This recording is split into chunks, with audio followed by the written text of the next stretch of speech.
El mundo es un gran palacio de espejos que refleja lo que hay dentro de ti. En estos episodios exploraremos cómo entender los mensajes del exterior para actualizar nuestro interior y conseguir la vida que deseamos. Bienvenido a tu palacio. Bienvenido, bienvenida a un nuevo episodio de Un Palacio de Espejos. Estas reflexiones que hago diariamente después de mi sesión de meditación. Hoy tengo un tema con el que llevo desde todo el fin de semana rondando y que aunque no me he preparado mucho, sí que me han venido muchas ideas y muchos ejemplos que vamos a ver que salen hoy. Tiene que ver con el origen del mal. No con el origen, ¿no? De dónde sale el mal, sino cómo alguien acaba siendo malo. Cómo alguien acaba convirtiéndose en alguien, no digo 100% malo, pero mínimamente un 51% malo o un 55% malo. Hasta que encontramos los efectivamente 90-95% malos. ¿Cómo se llega ahí? Estos días he hablado mucho del viaje del héroe y cómo convertirte en el héroe. Pero es que la realidad es que el riesgo de convertirte en el malvado está ahí también. No, son dos caminos que están delante de cada persona.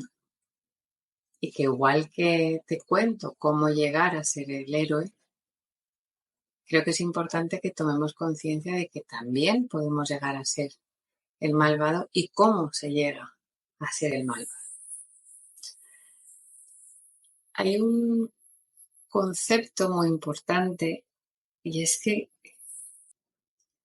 llevo unos días, unas semanas en realidad, escuchando mucho a Mario Sabán, porque habla mucho de la visión de la cábala, ¿no? Que me está interesando mucho. Entonces él dice que el mal lo creó Dios, que en la cultura cristiana hablamos de como a Dios como que Dios es amor. ¿No? Y entonces lo que no es amor no es Dios, ¿no? ¿Qué ocurre con esto, no? Dios creó a Adán y Eva, pero la serpiente se creó sola. No, la serpiente estaba ahí puesta con un fin, con el fin de confundir, ¿no? Entonces, siendo ese un tema demasiado profundo, sí que nos puede llevar a pensar que el mal es algo que tiene una utilidad, que tiene un para qué, ¿no? Y también lo tienen los malvados, ¿no? Sin un malvado no hay un héroe. Sin una escasez no hay un motor que nos ponga en marcha muchas veces. Sin un límite no hay una necesidad de superarlo, ¿no? Entonces, creo que de alguna manera el mal tiene su función.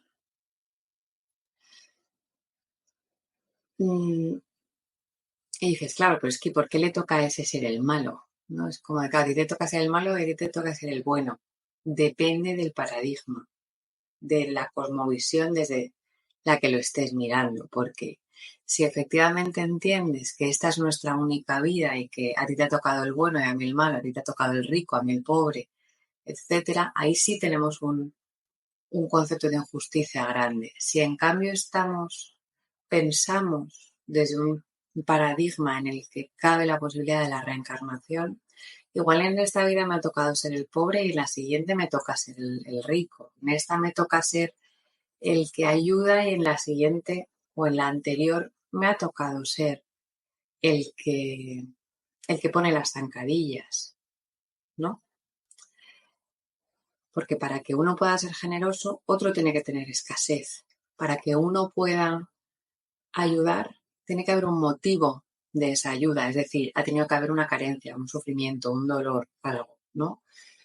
Por lo tanto, sí que podríamos decir que los malvados tienen su función, ¿no? La función que nadie quiere tener.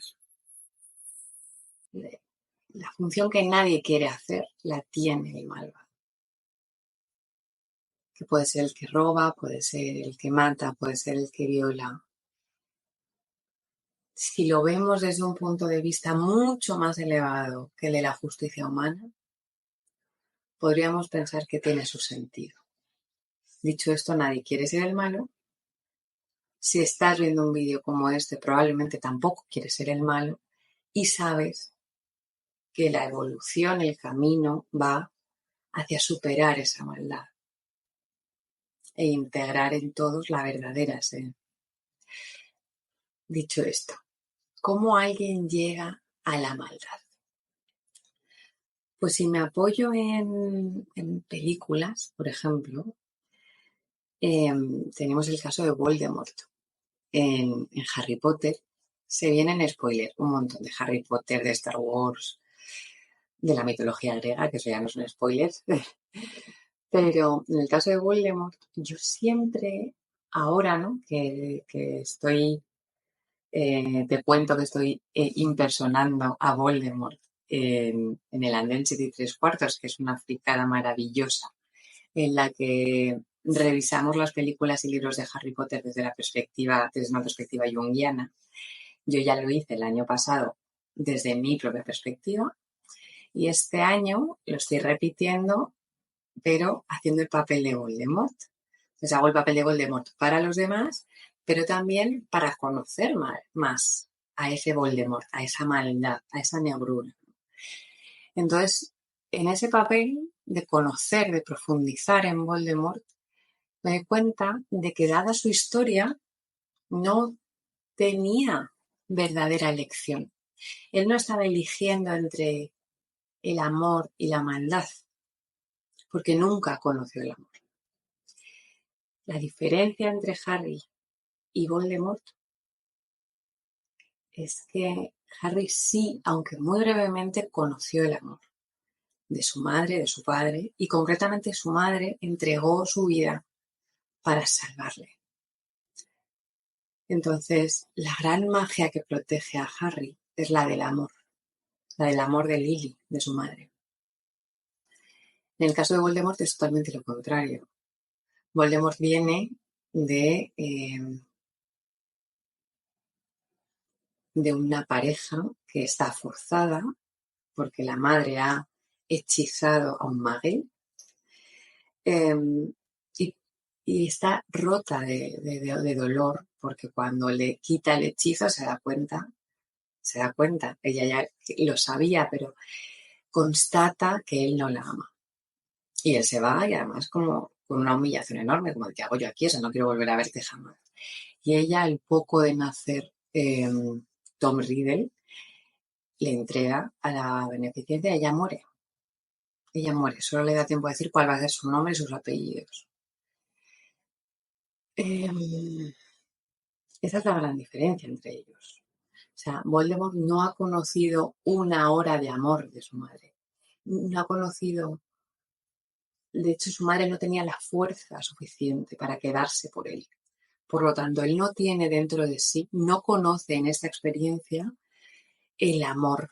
Por lo tanto, no puede elegir entre ambas. Lo único que él es capaz de conocer por la experiencia son los recursos y el poder, ¿no? Pero como bien dice Dumbledore, no conoce la magia más antigua, que es la del amor. Por lo tanto, su camino podríamos decir que es hasta cierto punto inevitable. Quizá no llegar a ese extremo, ¿no? Pero sí transitar ese camino un camino de desolación, un camino de creer que todo lo que puedes obtener en la vida es a través de la fuerza, del robo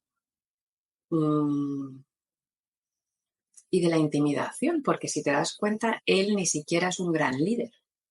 ni siquiera es capaz de motivar a la gente. A su grupo de mortífagos lo que les tiene es aterrorizados. No, no es un líder carismático capaz de motivar, no. Solamente toca puntos de dolor y te engancha a través de la intimidación. Este es el caso de Voldemort, el que entendemos que no tiene, o podemos pensar que prácticamente no tiene elección. O sea, es el malo que va a peor, ¿no? Bueno, el malo, el que no tiene el conocimiento de la otra opción y transita ese camino porque solo conoces. Pero luego tenemos en Star Wars, en la precuela, a Anakin Skywalker, que es el padre de Luke Skywalker, el que finalmente se convierte en Darth Vader. Él sí la tiene. Y aquí es donde nos vamos a encontrar el caso más común. Darth Vader sí tiene la opción. Él tiene dos mentores igualmente poderosos. Tiene a Obi-Wan, por un lado, llevándole, guiándole adecuadamente, y tiene al emperador que está constantemente tentándole y tratando de atraerle hacia sí. Entonces, aquí sí hay un camino de pequeñas decisiones y una decisión final en la que decides caer hacia el otro lado. ¿Cómo? Y este es nuestro caso más general, ¿no? O sea, es como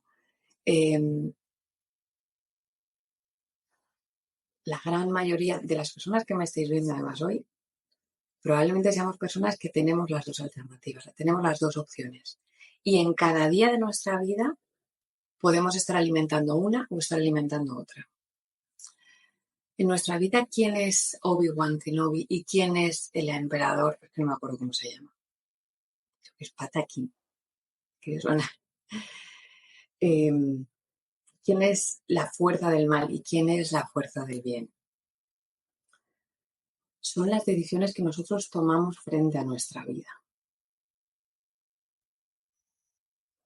Cuando yo en mi vida decido no perdonar, vengarme, resentirme, culpabilizar, buscar lo negativo en los demás y quedarme con que eso es la realidad. Cuando entiendo que la vida es un juego de suma cero en el que para que yo tenga otro tiene que perder. Cuando yo considero que porque yo he sufrido tengo el derecho de hacer sufrir o no tengo por qué comprender a otros que también han sufrido, estoy caminando hacia el emperador oscuro. Si en cada situación de mi vida decido entender que lo que tengo enfrente es un espejo, que puedo cambiar las cosas, que las demás personas reflejan aspectos de mí, que son mis maestros, que la vida actúa a mi favor y que tengo que mirar dentro de mí, trabajar dentro de mí para que fuera se refleje eso, que no soy una víctima, que soy poderosa por el mero hecho de haber nacido, de llevar dentro de mí la esencia divina, estoy caminando hacia el lado luminoso. Es muy simbólico que al finalizar la lucha entre Luke Skywalker y Anakin Skywalker, Darth Vader en esa película, cuando va a entrar, lo que sería la caverna del héroe, cuando va a entrar le pregunta a Obi-Wan, Luke le pregunta a Obi-Wan, ¿qué me voy a encontrar dentro, maestro? Y Obi-Wan le responde, solamente lo que lleves dentro. Ya le está avisando de que solo se va a encontrar a sus propios monstruos, que no tiene que atacar a nadie fuera, que es hacia sí mismo.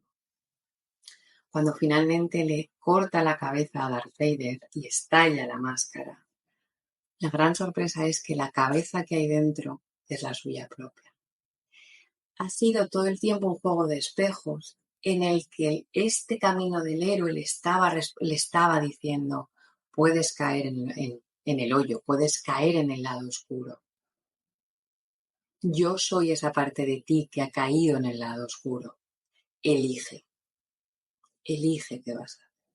Entonces, una de las vías de llegar al mal es a través de decisiones, de pequeñas decisiones diarias, en las que te justificas a ti mismo que como víctima puedes robar unos bolis porque me pagan muy mal.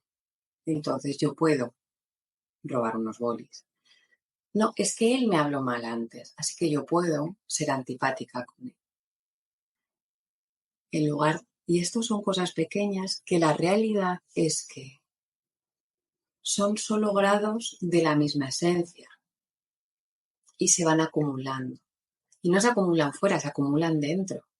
Se acumulan en nuestra amargura, se acumulan en nuestra apatía, se acumulan en nuestra sensación de recibir de la vida, fluir con la vida gracias al amor que la vida nos tiene, o tener que, como Voldemort, arrancarle las cosas a la vida a golpe de fuerza, a golpe de intimidación, de quitárselo a otro. Luego, dentro de la mitología hay hay un caso muy maravilloso que es el de Medusa. La mayor parte de la gente conoce a Medusa como, como la Gorgona, ese monstruo que vive en una caverna, que tiene una cabeza cuyo pelo son serpientes, que si te mira, te petrifica. Ese es el monstruo, ¿vale? Entonces, nosotros entendemos que el monstruo ha nacido ahí siendo malo y punto, y que hay que matarle, porque si no, si te mira a ti, cuando te mire te va a petrificar. ¿Cuál es la historia real de Medusa?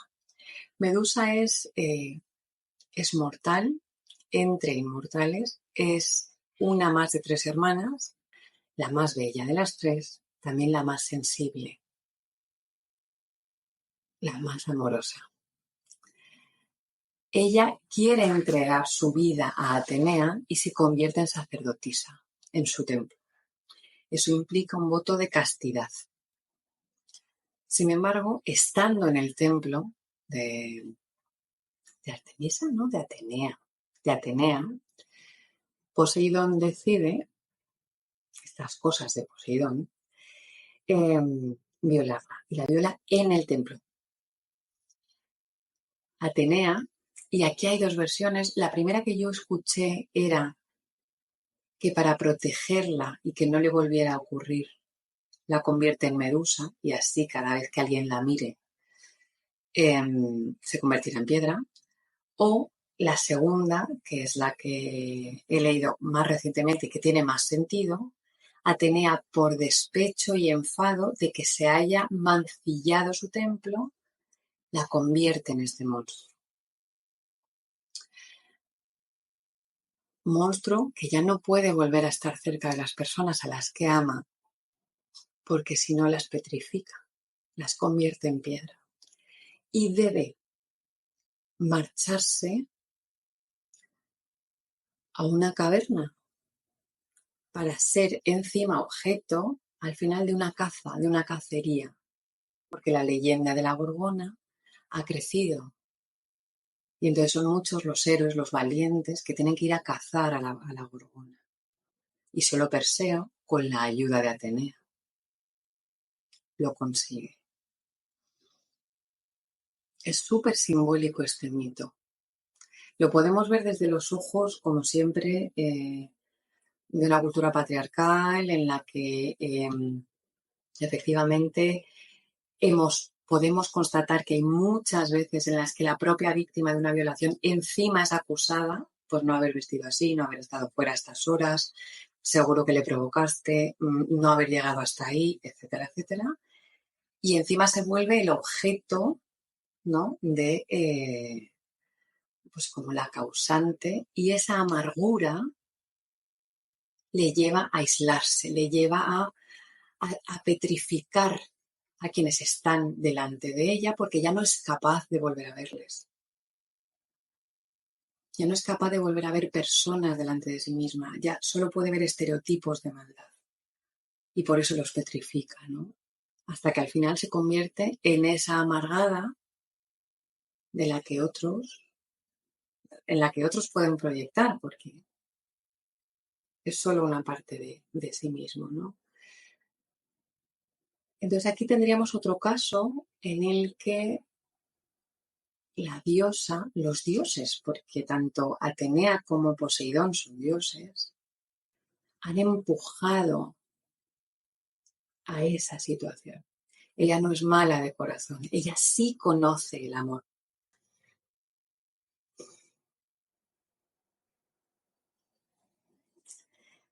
Paro porque me emociona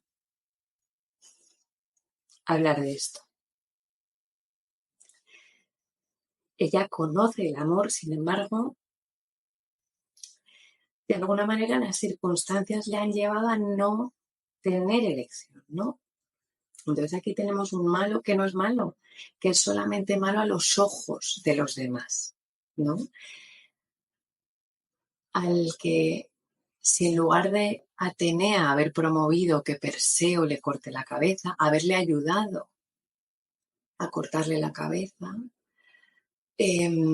Atenea simplemente le hubiera levantado el castigo, el resultado hubiera sido otro, ¿no?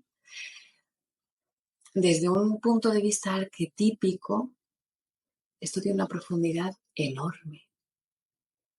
¿Qué significa que estos dioses te hayan llevado hasta allí? Que las circunstancias no te hayan permitido elegir llegar a esa dureza. Solo soy capaz de explicarlo a través de la rotación de las almas, como decía antes. Que sea que tenga que ver con una cuestión kármica, que tenga que ver con una cuestión de que en esta vida este era el aprendizaje para ti. No lo sé. Porque luego dentro de la mitología también griega tenemos otro ejemplo muy diferente, que es el de Heracles, conocido como Hércules, que él es hijo bastardo de Zeus y por lo tanto la esposa de Zeus, Hera, le tiene una ojeriza horrorosa, porque es un semimortal con una fuerza inmensa al que le acaban criando unos pastores y es un niño muy feliz. Es un niño feliz que acaba casándose, teniendo una familia con un montón de hijos y siendo un hombre súper feliz, cosa que Hera lleva fatal, pero fatal, fatal, fatal, hasta el punto que le manda una nube negra que le confunde y le hace ver, le hace pensar que su mujer y sus hijos son unos grandes monstruos a los que tiene que matar, y los mata a todos. Cuando esa nube ha pasado, él toma conciencia de lo que acaba de pasar, ¿no? Entonces, loco de dolor, fijaos el paralelismo con el caso de Medusa, ambos han sufrido una tragedia que no se han buscado, que les ha llovido, que ha sido como algo totalmente kármico fuera de sus manos. A Medusa se la culpabiliza y se la obliga a marcharse. A Hércules no recibe esa persecución, él de hecho marcha al templo de Apolo en Delfos para pedir cuál es qué hacer con ese dolor, cómo puede superarlo. Entonces, se le dice que se tiene que poner al servicio de su primo, ahora no recuerdo su nombre, y hacer los trabajos que él le pida. Estos son los 12 trabajos de Hércules. Este es el viaje del héroe de Hércules. ¿Qué ocurre? Que ese primo es el primo flaco y débil de la historia que, empujado por Hera, le pone estas trabas, estas dificultades. Pero si vemos aquí, hay otra vez vuelve a aparecer en estos viajes del héroe, aparece lo inconmensurable, lo inevitable, ese tornado que se lleva a Dorothy hacia Oz, esa nube negra que nubla a Heracles, esa violación terrible de Medusa, es lo inevitable. En el caso de Hércules, de Heracles, él, que no ha recibido el doble golpe de la culpabilización, en lugar de tomar el camino de la venganza, de tomar el camino de la locura, busca el camino de la reposición del daño. ¿Cómo hago para reponer esto? Y fuera no lo puedes reponer, no vas a revivir a tu mujer y a tus hijos. ¿Cómo repongo mi corazón? Y lo repone convirtiéndose en el héroe que ahora todos conocen. Por acabar ya, más o menos, he estado hablando de cómo alguien llega a transitar el camino del mal en lugar del camino del héroe. He hablado del hecho de que el mal, si lo miramos desde los ojos de la Cábala, parece que es algo que tiene sentido dentro de este mundo, dentro de esta experiencia vital, si no, Dios no lo hubiera permitido, ¿no? Si lo miramos desde esos ojos. Que nuestra libertad está en elegir un camino o el otro y que hay vías de convertirse en ese malvado.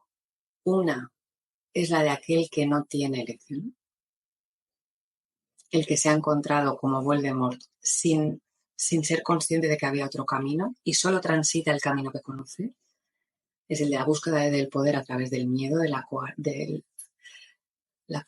coacción, de robar las cosas.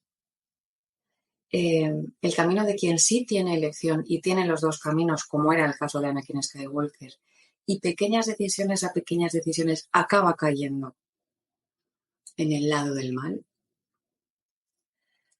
Tenemos el caso de Medusa, que no es malvada, solo tiene una máscara, un escudo, una protección ante algo que le ha ocurrido. Y por último está el caso de la maldad no tan pura como la de Voldemort, que tiene 0 posibilidades, sino quien nace en un entorno malvado, en el que sufre abuso, en el que recibe poco amor, o recibe tanto amor como sus padres, su entorno es capaz de dar, y no encuentra un mentor, no encuentra una salida, y entonces la pendiente se decanta. Yo creo que casi siempre hay un mentor al que te puedes agarrar. En el caso de Voldemort, el que saca a Voldemort, a Tom Riddle, del orfanato es Dumbledore. Dumbledore le tiende la mano. Dumbledore le da una opción nueva. Dumbledore le permite entender que hay algo más allá. ¿Qué hubiera necesitado Tom Riddle? Despojarse de todo lo que creía hasta el momento. Despojarse de todo aquello que había creído que era la única verdad. El orfanato, la soledad, el miedo. Él necesitaría haber soltado todo lo que era antes para poder convertirse en Harry Potter, en realidad, en ese héroe, en lugar de quedarse como el señor tenebroso, el que lo único que puede conseguir en la vida es a través del dolor y el miedo. Entonces esto en tu vida se aplica así. Puede que creas que la vida solo te puede dar lo que te ha dado hasta el día de hoy. Solo te puede ofrecer lo que te ha ofrecido hasta el día de hoy. Pero si te despojas de lo que crees que sabes y entras en el camino de la magia, en el camino de la fuerza, en el camino del poder interior, del replanteamiento de todo lo que en tu vida crees que es verdad, entonces sí, entonces quizá puedas descubrir que hay un camino nuevo y no bajar una pendiente de inercia y de maldad. Espero que no me haya quedado como demasiado panegírico esto, ¿no? Parece que estoy dando una charla del bien contra el mal, que es lo que estoy haciendo, pero bueno, creo que tiene su sentido y su necesidad. Como siempre, te dejo en la descripción el enlace a la agenda de sesiones conmigo y por favor suscríbete al canal si estás viendo esto y coméntame qué te ha parecido este vídeo, si quieres otros temas que comentemos, etc. Nos vemos mañana a las 6 de la mañana otra vez. Gracias por haberme acompañado un episodio más en tu Palacio de Espejos. Si te ha gustado, recuerda que puedes suscribirte al canal y que puedes encontrarme en www.unpalaciodespejos.com. Estoy deseando saber de ti y verte en el siguiente episodio.